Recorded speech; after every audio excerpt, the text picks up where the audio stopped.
नमस्कार दोस्तों, आपका मेरे YouTube channel Skies to Fly School of Quantum Healing में एक बार फिर से स्वागत है। दोस्तों, आज की इस वीडियो में हम बात करेंगे एक ऐसे टॉपिक के बारे में जो कि बहुत ही सेंसिटिव है, लेकिन इस पे चर्चा करना भी बहुत ज़रूरी है। रिसेंटली मुझे किसी ने ये प्रश्न पूछा कि आज की डेट में मर्द और औरत दोनों ही पूरी तरह से इंडिपेंडेंट हैं। कोई भी किसी पे डिपेंडेंट नहीं है, चाहे वो पैसे को लेके हो, फिजिकल नीड्स को लेके हो या फिर किसी भी चीज़ को लेके हो। They are not dependent on each other. तो क्या ऐसी सूरत में आज की डेट में मर्द और औरत को एक दूसरे की जरूरत भी है? तो ये बहुत ही अच्छा क्वेश्चन है, बहुत ही अच्छा प्रश्न है, क्योंकि आज की सोसाइटी जिस तरफ जा रही है, जैसे ये आगे बढ़ रही है, ये बिल्कुल भी सही नहीं है। क्योंकि जो मर्द और औरत की मैस्कुलिन और फेमिनिन पोलैरिटीज की जो बेसिस थे वो चेंज हो चुके हैं पूरी तरह से। ये पोलैरिटीज इतनी खराब हो चुकी हैं, इतनी ब्रेक हो चुकी हैं कि feminine have started becoming masculine and masculines have started becoming feminine। तो इससे असल में हो क्या रहा है that none of them are respecting each other। ना ही मर्द उस प्रकार से औरत की रिस्पेक्ट करता है जिस प्रकार से सतयुग में की जाती थी या जिस प्रकार से असल में होनी चाहिए, और ना ही आज की डेट में इसी वजह से औरत की नजरों में मर्द की वो रिस्पेक्ट रह गई है जो कि पुराने समय में हुआ करती थी या कि जो एक्चुअल में होनी चाहिए। तो दोनों ने जैसे ही पोलैरिटीज खत्म हुई, इनका बैलेंस इम्बैलेंस हुआ, वैसे ही दोनों के रिश्तों में टकराव और दरार आनी शुरू हुई। आज जो रिस्पेक्ट का एलिमेंट था, जो लव का एलिमेंट था, वो भी पूरी तरह से खत्म हुआ। तो ये बात शुरू कहाँ से होती है कि सृष्टि की शुरुआत से ही, जब सृष्टि की रचना हुई, तभी जब मर्द और औरत को बनाया गया, तो ये एक फिजिकल मैनिफेस्टेशन थी एनर्जेटिक पोलैरिटीज की। तो ये सारी की सारी सृष्टि रची गई है एनर्जेटिक पोलैरिटी पे, जो दो का सिद्धांत है, पोलर ऑपोजिट। दिन है, रात है, सफेद काला, सुख दुख, मर्द औरत, ये सारी पोलैरिटीज हैं। और ये पोलैरिटीज दर्शाती हैं कि इस पूरी सृष्टि में पोलैरिटीज से बाहर कुछ भी नहीं है। जब दिन ढलता है तो रात होती है, और जब रात समाप्त होती है तो दिन फिर से निकलता है। ये एक परफेक्ट एग्जाम्पल है कि पोलैरिटीज में बैलेंस होना कितना जरूरी है। अगर इन पोलैरिटीज में बैलेंस नहीं होगा तो ये सारी की सारी सृष्टि पूरी तरह से तहस नहस हो जाएगी। तो वो तो एनर्जेटिक पोलैरिटीज हैं, लेकिन अब जब हम फिजिकल पोलैरिटीज में देखते हैं, इसका फिजिकल मैनिफेस्टेशन है इस शरीर में आप और हम, मर्द और औरत, ये है फिजिकल मैनिफेस्टेशन एनर्जेटिक पोलैरिटी की, जो कि सबसे बड़ी मैनिफेस्टेशन है। और ये ऐसा क्यों है? ताकि ये पोलैरिटीज जब बैलेंस में आती हैं, बैलेंस और हार्मनी से, ये एक जीवन को उत्पन्न करने की क्षमता रखती हैं, राइट? तो को क्रिएशन होती है, मैस्कुलिन और फेमिनिन के मिलन से को क्रिएशन होती है, एक नया जीवन उत्पन्न होता है।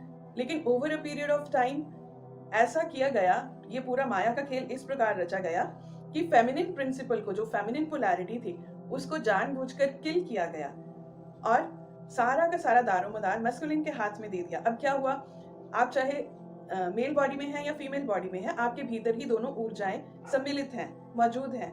तो आपका जो दायां पार्ट है बॉडी का, वो है मैस्कुलिन एनर्जी डोमिनेंट, और जो आपका बायां पार्ट है वो है फेमिनिन एनर्जी डोमिनेंट। अब हम किसी भी बॉडी में है, हमें ये दोनों ऊर्जाएं दी गई हैं ताकि हम इसमें बैलेंस क्रिएट कर सकें। और बैलेंस हमने किस प्रकार से क्रिएट करना है? मैस्कुलिन होते हैं प्रैक्टिकल, वो प्रोवाइडर होते हैं, प्रोटेक्टर होते हैं, इसीलिए वो फिजिकली स्ट्रांग होते हैं, और इसीलिए हमारी बॉडी का जो दायां हिस्सा है वो ज्यादा स्ट्रांग होता है। और फेमिनिन क्या है? वो सॉफ्ट है, नर्चरिंग है, वो रिसीवर है, इंट्यूटिव है, इमोशनल है। तो वो हमारी बॉडी का लेफ्ट पार्ट है। और लेफ्ट पार्ट में क्या है? हार्ट। और हार्ट से हम फील करते हैं, हमारी इंट्यूशन भी हार्ट से ऑपरेट करती है, अनकंडीशनल लव हार्ट से ऑपरेट करता है। उसी प्रकार दूसरी तरफ देखें तो जो प्रैक्टिकलिटी है वो मैस्कुलिन प्रिंसिपल है, इसलिए हमारा जो ब्रेन है मैस्कुलिन उससे ऑपरेट करते हैं। तो जो हमारी बॉडी में ब्रेन है वो मैस्कुलिन प्रिंसिपल को दर्शाता है, और जो हार्ट है वो फेमिनिन प्रिंसिपल को दर्शाता है। और आप देखेंगे कि राइट पार्ट मैस्कुलिन की तरह स्ट्रांग है, और जो लेफ्ट पार्ट है वो फेमिनिन की तरह सॉफ्ट है, थोड़ा सा फिजिकली वीक है, लेकिन इंट्यूटिवली बहुत स्ट्रांग है। तो ये एनर्जीज हमें इसलिए दी गई ताकि हम इनमें बैलेंस क्रिएट करके खुद को होल एंड कंप्लीट कर सके। और जब हम अपने भीतर ये बैलेंस क्रिएट करते हैं तो हमारी आउटर पोलैरिटीज में बैलेंस अपने आप आ जाता है। भी एक मर्द और औरत में आपसी संबंध प्रेमदायक होते हैं और रिस्पेक्टफुल होते हैं। लेकिन अब समय के साथ साथ जैसे ही ये प्रिंसिपल्स में पोलैरिटीज में इम्बैलेंस क्रिएट किया गया, तो फेमिनिन को पूरी तरह से नीचे दबा दिया गया, और मैस्कुलिन क्या हो गए?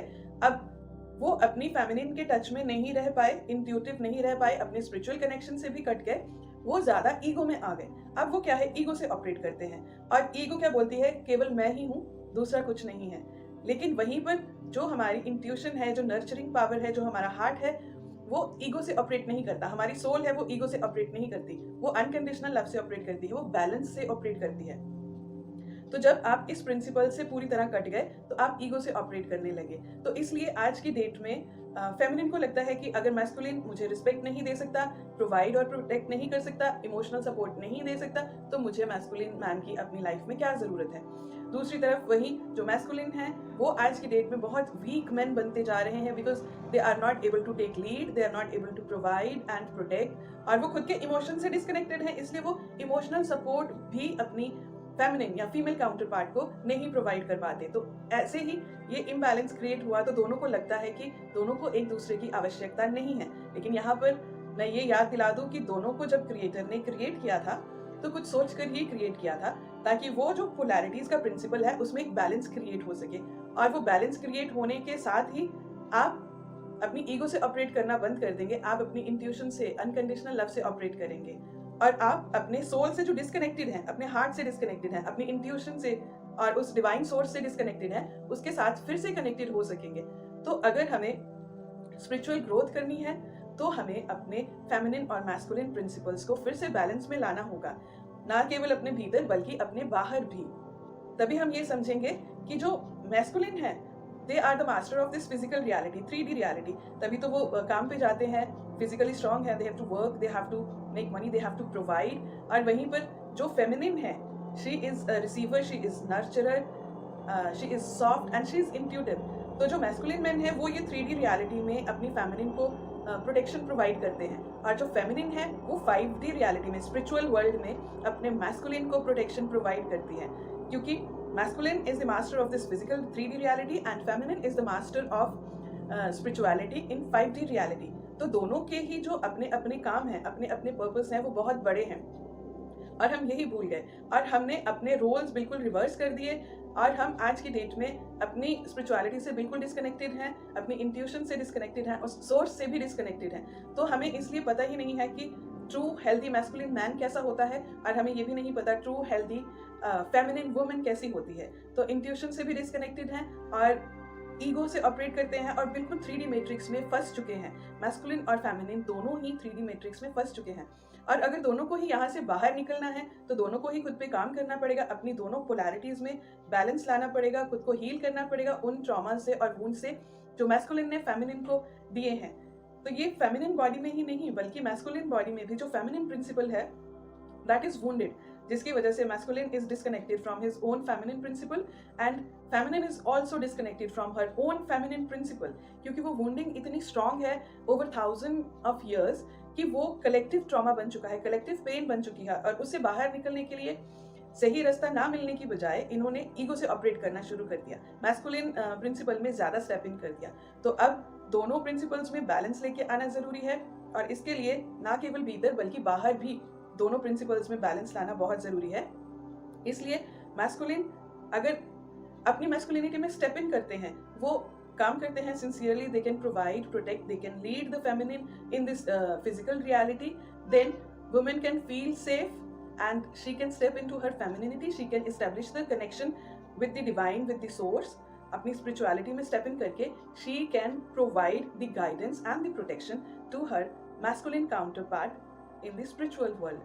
तो ये principles में balance लाना, अपनी spirituality, अपनी 5D life और 3D life में balance क्रिएट करने के लिए अपने इनर मैस्कुलिन फेमिनिन और अपने आउटर मैस्कुलिन फेमिनिन को एकजुट होना बहुत जरूरी है। इन्हें आपस में लड़ना और कम्पीट करना बंद करना होगा, ताकि ये आपस में एक दूसरे के साथ मर्ज कर सके और एक दूसरे को कंप्लीट कर सके। जिस तरह से उस रचयिता ने हमें रचा था, उस क्रिएटर ने हमें क्रिएट किया था, उसका कोई मकसद नहीं था कि हम एक दूसरे के साथ लड़े और एक दूसरे के साथ कंपीट करें, बल्कि उसका मकसद था कि जो मैस्कुलिन कर सकते हैं वो फेमिनिन नहीं कर सकती, जो फेमिनिन कर सकती हैं वो मैस्कुलिन नहीं कर सकते। इसलिए जब वो दोनों आपस में आते हैं, हार्मनी और बैलेंस में आते हैं, तो वो सुपर पावरफुल बन जाते हैं। They become the generator, super power generators of the divine energy to create ripple effect in the entire universe, ताकि वो पूरे यूनिवर्स में, पूरी पोलैरिटीज में, पूरी सृष्टि के पोलैरिटी बैलेंस में वो बैलेंस क्रिएट कर सके, हार्मनी लेकर आ सके। तो आशा करती हूँ कि इस वीडियो से आपको ये समझ में आया होगा कि मर्द और औरत को एक दूसरे की कितनी ज़रूरत है, लेकिन सही गाइडेंस ना होने की वजह से ये कितने गलत हो गए हैं। तो आज की डेट में मर्द कहते हैं कि हमें रिस्पॉन्सिबिलिटी नहीं चाहिए, हमें शादी नहीं करनी, और सेम चीज़ औरत कहती है कि अगर सब कुछ मुझे खुद ही करना है, कमाना भी है, बच्चे पैदा करने हैं, पालने हैं, घर का सारा काम भी करना है, तो मुझे एक मर्द की ज़रूरत क्यों है। तो ये वुंडेड प्रिंसिपल्स हैं पोलैरिटी के, तो इनको हील कीजिए और ये जानिए कि हमें वुंडिंग में नहीं रहना, हमें हील करके वापस यूनिटी में आना है, और ये बहुत ज़रूरी है, तभी को क्रिएशन होगी। अदरवाइज जो डार्क फोर्सेस का एजेंडा है कि अब आप एक दूसरे से दूर हो गए, कम्पीट कर रहे हैं, और मैरिज के जो इंस्टीट्यूशन है, यूनियन, सेक्रेड यूनियंस हैं, वो खत्म हो रहे हैं, तो आगे जाके बच्चे पैदा होने भी बंद हो जाएंगे। There will be no organic human beings, और इसके साथ ही जो ह्यूमंस हैं, जो ऑर्गेनिक ह्यूमंस हैं, ये बिल्कुल विलुप्त हो जाएंगे। तो इस वक्त ये भी एक बहुत बड़ा खतरा मंडरा रहा है कि ऑर्गेनिक बच्चे फ्यूचर में पैदा नहीं होंगे, और फ्यूचर में लोग लैब में बने हुए बच्चों को अडॉप्ट करेंगे। Adopt is a wrong word, I would say, कि खरीदेंगे, उन पे प्राइस टैग होगा और लोग उनको खरीदेंगे। तो ह्यूमैनिटी, जो ह्यूमन रेस है, वो भी इस वक्त एक्सटिंक्शन के कगार पे है। यदि हम इसी प्रकार से अपनी पोलैरिटीज में इम्बैलेंस होने की वजह से, अपनी नासमझी की वजह से इसी प्रकार आगे बढ़ते रहे, तो वो दिन दूर नहीं जब ह्यूमैनिटी भी पूरी तरह से एक्सटिंक्ट हो जाएगी। तो आशा करती हूँ आज की इस वीडियो ने आपको कुछ इंसाइट दी होगी, आपको कुछ सीख मिली होगी कि मर्द और औरत को एक दूसरे की कितनी ज़रूरत है, क्योंकि वो एक दूसरे के पूरक हैं, वो एक दूसरे को कंप्लीट करते हैं, और इसी प्रकार से उन्हें रचा है। सारी सृष्टि में बैलेंस मर्द और औरत के हार्मोनियस यूनियन से ही क्रिएट होता है। तो आज के लिए बस इतना ही। अगर आपके कोई सवाल हैं, कोई डाउट्स हैं, तो आप उन्हें नीचे कमेंट सेक्शन में मेरे साथ शेयर कीजिए, मैं आपको उनका सही जवाब दूंगी। मैं आपसे मिलूंगी अगली कड़ी में। तब तक के लिए खुश रहिए, तंदुरुस्त रहिए, stay in high vibes, and remember, let your consciousness fly high, because the sky is to fly. नमस्ते।